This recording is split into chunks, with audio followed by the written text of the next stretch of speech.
Once upon a midnight dreary, why I pondered weak and weary over a many quaint and curious volume of forgotten lore, while I nodding nearly nappily, suddenly there came a tapping, as if someone gently rapping at my chamber door.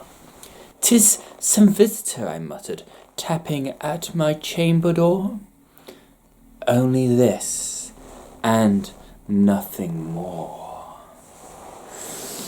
I remember, it was the bleak December, and each separate dying ember wrought its ghost upon the floor.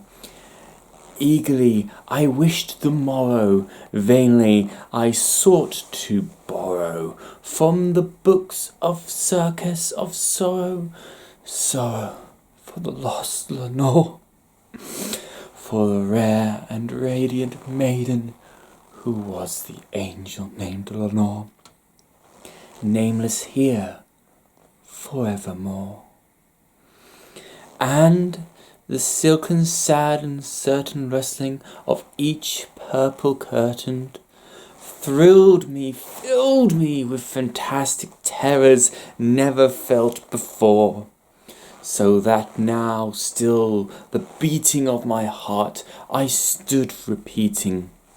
"'Tis some visitor entering entrance at my chamber door.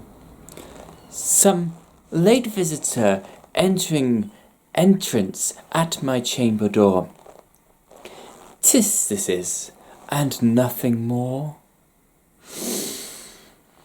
Presently my soul grew stronger, hastily, then no longer. "Sir," I said, "or madam, truly your forgiveness I implore. But the fact is I was napping, and so gently you came a-rapping, and so faintly you came tapping at my chamber door, that I says for sure I heard you. Here, wide I open the door. Darkness there, and nothing more. Deep into that darkness peering, long I stood there wandering, wearing, fearing, doubting, dreaming no dreams no mortal ever dared dream before.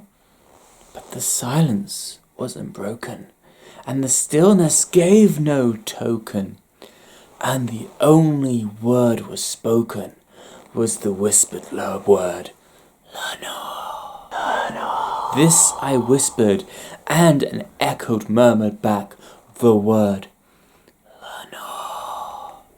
Merely this, and nothing more. Back into my chamber turning, all my soul within me burning, soon again I heard tapping so much louder than before. "Surely," I said, "surely there is something at my window lattice. Let me see, what's therewith is, and mysteriously explore. Let my heart be still a moment, and then this mystery explore. 'Tis the wind, and nothing more." Open here I flung the shutter, when with many a flit and flutter in there stepped a stoutly raven, of sanctuary of days of yore. Not least the observance made he, not a minute stopped or stayed he, but with a meanly of lord or lady perched above my chamber door, perched upon a bust of Pallas just above my chamber door, perched and sat, and nothing more. Then this ebony bird began my sad fancy into smiling. By the grave and shorn decor of the continents it wore, Thou, my chest be shorn and shaven, thou, I said, art thou sure no craven? Ghastly gleam and ancient raven, wandering from nightly shore. Tell me what thy lordly name is, on the night's Pythagorean shore. Quoth the raven, Nevermore. Much I marvelled at this uncanny fowl to hear disposal so plainly, that its answer little more than meaning little ravenly bore. For we cannot help agree that no living human being ever yet was blessed with seeing a bird above his chamber door. Bird or beast upon the sculpted bust above his chamber door, with such a name as Nevermore. But the raven, sitting lonely on the palace bust, spoke only that one word, as if his soul in that one word he did outpour. Nothing further than he uttered, not a feather that he fluttered, till I scarcely more than muttered, other friend have flown before. On the morrow he will leave me, as my hopes have flown before. Then the bird said, Nevermore. Startled at the stillness broken by a reply so abruptly spoken. Doubtless, I said, what is it uttered is only shock and shore, caught from some unholy master, whom undoubtedly disaster followed fast and followed faster till his song one burden bore.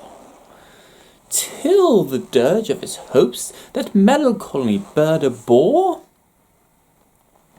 of nevermore.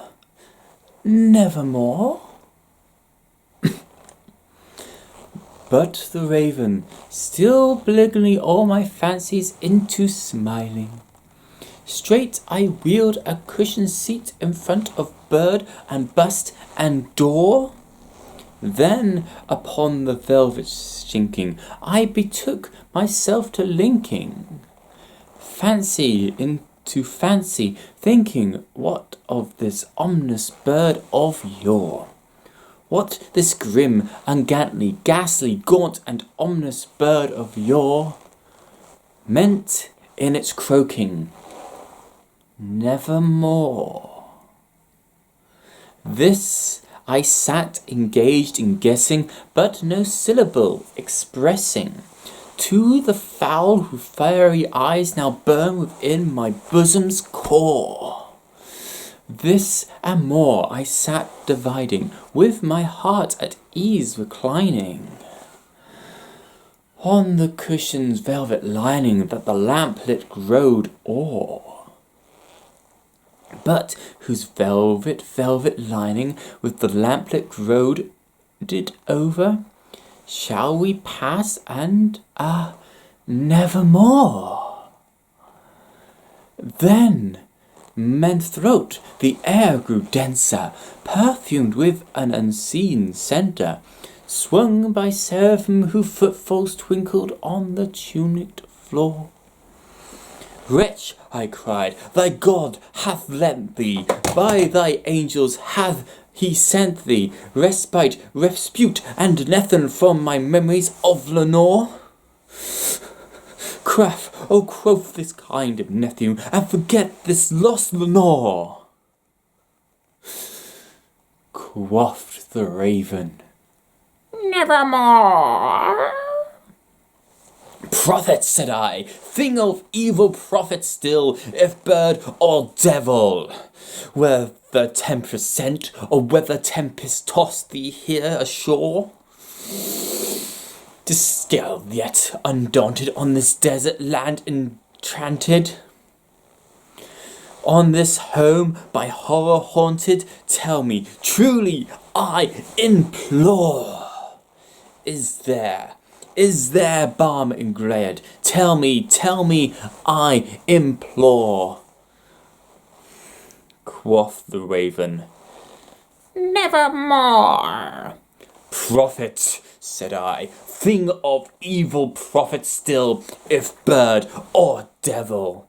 By that haven that birds above us, by that God we both adore. Tell this soul with sullen laven, if within the distant Aberdeen it shall grasp a saintly maiden from the angels whom they named Lenore. Grasp a rare and radiant maiden who the angels named Lenore. Quoth the raven, Nevermore. by that word our signs are parting. Bird or friend, I shrieked upstarting. Get thee back to the tempest and the night's lantern shore. Leave no black plume as token of thy lie. Thy soul hath spoken. Leave my loneliness unbroken. Quit the bust above my door. Take thy beak from out thy heart, and take thy form from off my door. Quoth the raven, Nevermore. and the raven, never fluttering, still is sitting upon the past ballast just above my chamber door. And his eyes have all the seeming of a demon's that is in dreaming, and the lamp-lit light over him streaming throws his shadow on the floor, and my soul from out my shadow that lies floating on the floor shall be lifted nevermore.